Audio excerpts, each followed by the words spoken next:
Few genres lend themselves to the miniseries format quite like thrillers. Some of the most gripping thriller stories ever put to screen, Blackbird, Sharp Objects, Chernobyl, to name a few, were perfectly executed in one tight season. The structure allows a thriller to maintain intensity without filler, but it also comes with risk. One of the biggest setbacks for the greatest thriller miniseries is how quickly they fade from the spotlight. Without the ongoing speculation that comes with multi-season shows, they can vanish from conversation even after drawing critical acclaim.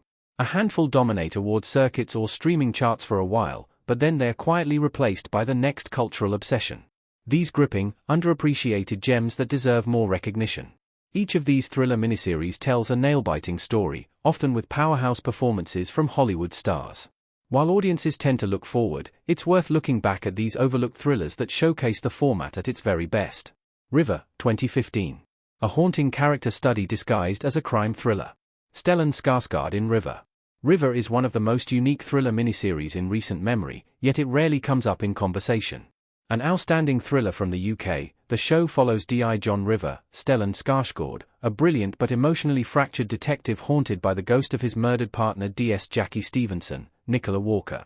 This supernatural twist transforms what could have been a routine police drama into something deeply affecting. What makes River so compelling is how it blends psychological depth with crime storytelling. The series investigates murder cases, but its real focus is River's fractured mind and his struggle to navigate both grief and guilt. Skarsgård's performance is extraordinary, perfectly balancing vulnerability and intensity in a role that demands constant emotional duality.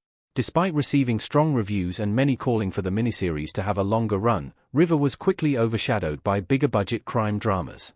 That's a shame, because it's a rare example of a thriller miniseries that's both gripping and profoundly moving, proving the format can deliver not only suspense but also intimate explorations of the human condition. Escape at Dannemora, 2018. A prison break thriller driven by unforgettable performances. Benicio del Toro and Paul Dano in Escape at Dannemora. Directed by Ben Stiller, Escape at Dannemora dramatizes the infamous 2015 Clinton Correctional Facility prison break. What could have been a straightforward retelling instead becomes a riveting character study. Patricia Arquette delivers a career-best performance as prison employee Joyce Tilly Mitchell, whose affair with two inmates, Benicio del Toro and Paul Dano, sets the escape in motion. The Showtime series thrives on tension, slowly building dread as the escape plan unfolds. It's less about spectacle and more about the psychology of manipulation, control, and desperation. Every character decision feels loaded with consequence, making even quiet moments nail-biting. Del Toro and Dano bring gritty realism to their roles, and Arquette's transformation is astonishingly unsettling. Although it earned Golden Globe nominations and a win for Patricia Arquette's portrayal of Joyce Mitchell, Escape at Dannemora isn't often mentioned in the same breath as other prestige thrillers. It should be, however, as it's one of the most gripping examples of how a thriller miniseries can turn true crime into high art without sacrificing authenticity. The Patient, 2022. A psychological thriller stripped down to its rawest form. Steve Carell as Alan Strauss in The Patient. The Patient is an incredibly taut thriller miniseries that thrives on simplicity. The story follows therapist Dr. Alan Strauss, Steve Carell, who is kidnapped by his patient Sam Fortner, Domhnall Gleeson, a confessed serial killer seeking treatment. Most of the action unfolds in a single room, turning therapy sessions into life-or-death struggles. The minimalism works in the show's favor. By eliminating distractions, it focuses entirely on the chilling dynamic between Strauss and Fortner.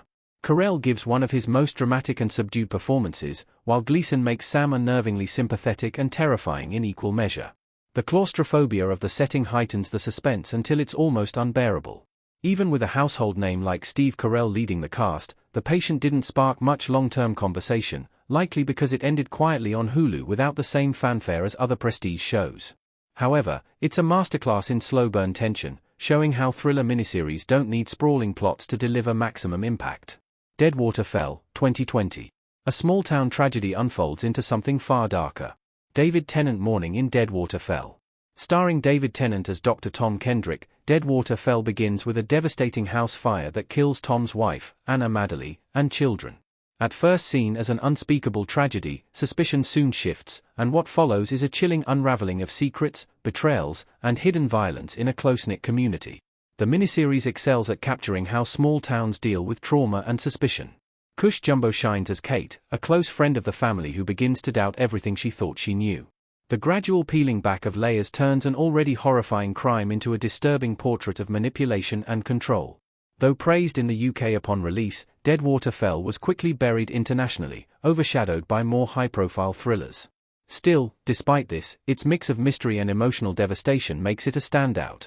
It's proof that thriller miniseries don't always need global conspiracies, they can terrify just as effectively when grounded in intimate, domestic horror. The Clearing, 2023. A chilling cult thriller inspired by true events. Miranda Otto in The Clearing. Based loosely on real Australian cult The Family, The Clearing stars Teresa Palmer as Freya, a woman forced to confront her traumatic past when a child goes missing. The cult's icy leader Adrienne, played by Lord of the Rings star Miranda Otto, commands the screen with terrifying calm, making the story all the more unsettling. The show balances two timelines, Freya's present-day attempt to protect her son and the flashbacks to her indoctrination into the cult. This dual structure keeps tension high, as the viewer slowly pieces together Freya's connection to Adrienne and the sinister web of control that spans decades. Palmer delivers one of her strongest performances, grounding the story in raw vulnerability.